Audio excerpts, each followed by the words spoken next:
नमस्कार, मैं डॉक्टर कपिल कुमार कुशवाहा आप सभी का हमारे YouTube चैनल हिंदी फॉरेस्ट में स्वागत करता हूं। आज हम बात करने वाले हैं फुल वेव रेक्टिफायर के first type that is centre tap full wave rectifier. हमें पता है फुल वेव रेक्टिफायर क्या होता है। ये एक ऐसा इलेक्ट्रॉनिक सर्किट है जो कि AC सिग्नल की कंप्लीट साइकिल को रेक्टिफाई करके यानी पल्सेटिंग DC में कन्वर्ट करके हमें आउटपुट पर यूनिडायरेक्शनल करंट प्रोवाइड करता है। इस टाइप के सर्किट को इम्प्लीमेंट करने के लिए हमें सेंटर टैप ट्रांसफार्मर की रिक्वायरमेंट होती है। That is why it is known as centre tap full wave rectifier. इसका सर्किट डायग्राम ड्रॉ करते हैं हम। इसे इम्प्लीमेंट करने के लिए सबसे पहले हमने एक centre tap step up transformer का यूज़ किया है। Centre tap step up transformer के प्राइमरी कॉइल पर जो है नंबर ऑफ टर्न्स क्या होते हैं, कम होते हैं as compare to their secondary. तो यहाँ पर हम एक सबसे पहले क्या ड्रॉ कर रहे हैं, हम ड्रॉ कर रहे हैं एक centre tap step up transformer. ये कंपलसरी नहीं है कि आपको सिर्फ स्टेप अप लेना, आप स्टेप डाउन ट्रांसफार्मर का भी यूज़ कर सकते हैं। इस स्टेप अप के मिड टर्मिनल पर क्या होता है, एक कोर टर्मिनल निकला होता है जो क्या कंसिडर होता है, ग्राउंड। तो ये हमारा सेंटर टैप ट्रांसफार्मर हो गया। इस ट्रांसफार्मर के इनपुट पर हम अप्लाई करते हैं हमारा इनपुट सिग्नल। या हमने क्या किया, हमने हमारा इनपुट सिग्नल अप्लाई किया, दैट इज V।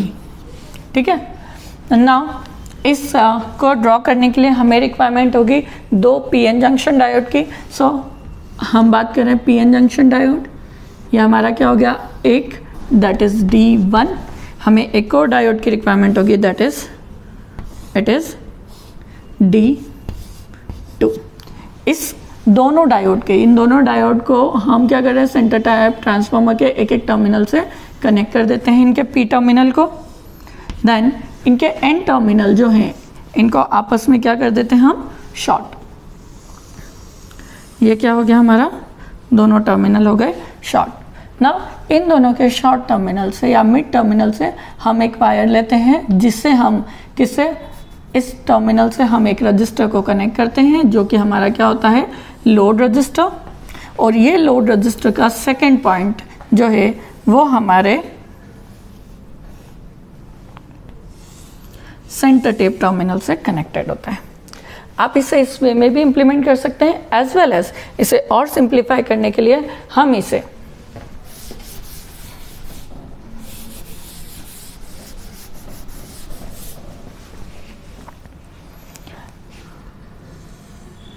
इसे एक और वे में कनेक्ट कर सकते हैं। हम इसे यहाँ भी कनेक्ट कर सकते हैं, दैट इज RL। इस RL से हम क्या लेते हैं, हम आउटपुट लेते हैं, यानी यहीं से हम क्या लेंगे, VO। क्लियर है, ये दो टर्मिनल जो हैं, ये दो टर्मिनल ही हमारे क्या होंगे, आउटपुट टर्मिनल, जिससे हम क्या लेंगे, वोल्टेज VO लेंगे। ठीक है, सो आई होप आप सभी को इस सर्किट की कंस्ट्रक्शन क्लियर होगी। मीन्स कंस्ट्रक्शन अगर आप लिखना चाहें तो क्या होगा कि यह हमारा क्या है, ये एक centre tap full wave rectifier है जिसमें कि हमें इसे इम्प्लीमेंट करने के लिए हम एक centre tap step up transformer का यूज़ कर रहे हैं जिसकी प्राइमरी कॉइल पर हमने इनपुट वोल्टेज V कनेक्ट किया है। देन सेकेंडरी कॉइल के टर्मिनल A, ठीक है, ये हमारा ट्रांसफार्मर का सेकेंडरी कॉइल का टर्मिनल A है। A से हमने डायोड D1 के पॉजिटिव, ये डायोड D1 का क्या है, पॉजिटिव है, डायोड D1 के पॉजिटिव को कनेक्ट किया है। देन सेंटर टैप के पॉइंट सेकेंडरी के पॉइंट B से हमने डायोड D2 के पॉजिटिव P को कनेक्ट किया है। देन दोनों ही डायोड D1 और D2 के नेगेटिव या N टर्मिनल को आपस में क्या कर दिया है, कनेक्ट कर दिया। और इनके कनेक्शन पॉइंट से हमने एक रजिस्टर R कनेक्ट किया है जैसे सेकेंडरी कॉइल के पॉइंट C पर कनेक्ट किया है। ये सर्किट हमारा फुल वेव रेक्टिफायर की तरह वर्क करता है। नाउ अब बात करते हैं हम इस सर्किट की वर्किंग। फॉर वर्किंग पर्पस हमें पता है कि ये क्या है, ये ट्रांसफार्मर सिग्नल में बिना कोई चेंज किए अपना करंट का जो भी वोल्टेज इस पर्टिकुलर प्लेस प्राइमरी पे होगा उससे मोर देन वोल्टेज कहाँ प्रोवाइड करेगा, सेकेंडरी पे, क्योंकि ये क्या है, एक स्टेप अप ट्रांसफार्मर है। तो मान लीजिए हमारी सर्किट में जब ये पर्टिकुलर साइन वेव जब हमारे सर्किट पे अप्लाई की जाएगी इनपुट पर, तो ये साइन वेव हमें कहाँ मिलेगी, सेकेंडरी पे मिलेगी। पर हमें पता है सेकेंडरी क्या है, सेंटर टाइप है, तो सेंटर टाइप में जब भी ये वोल्टेज पॉजिटिव होगा तो ये वोल्टेज क्या हो जाएगा, ग्राउंड, और उस सिचुएशन में ये क्या होगा, नेगेटिव। क्लियर है। पर जब नेगेटिव हाफ आएगी तो नेगेटिव हाफ के केस में क्या होगा, it will be zero, it will be यानी इसका जस्ट अपोजिट हो जाएगा, मतलब यहाँ पर नेगेटिव हो जाएगा, यहाँ पॉजिटिव होगा और यहाँ ग्राउंड होगा। नाउ अब हम बात करते हैं वन बाय वन। हमारे पास क्या है, दो केस हैं, दो केस, दैट मीन्स कि हमारे पास दो सिचुएशन है, एक तो क्या है पॉजिटिव हाफ और एक नेगेटिव हाफ। तो सबसे पहले हम पहला केस लेते हैं, first case, that is for positive half. Positive half के केस में जैसे ये पॉजिटिव हाफ इस सर्किट पर अप्लाई आती है तो इस पॉजिटिव हाफ के कारण ये पॉइंट पॉजिटिव हो जाता है, ये पॉइंट ग्राउंड हो जाता है और ये नेगेटिव हो जाता है। सो इस सिचुएशन में पॉजिटिव हाफ के पॉइंट ए के या टर्मिनल ए के पॉजिटिव होने के कारण डायोड D1 का पी टर्मिनल क्या हो जाता है, पॉजिटिव।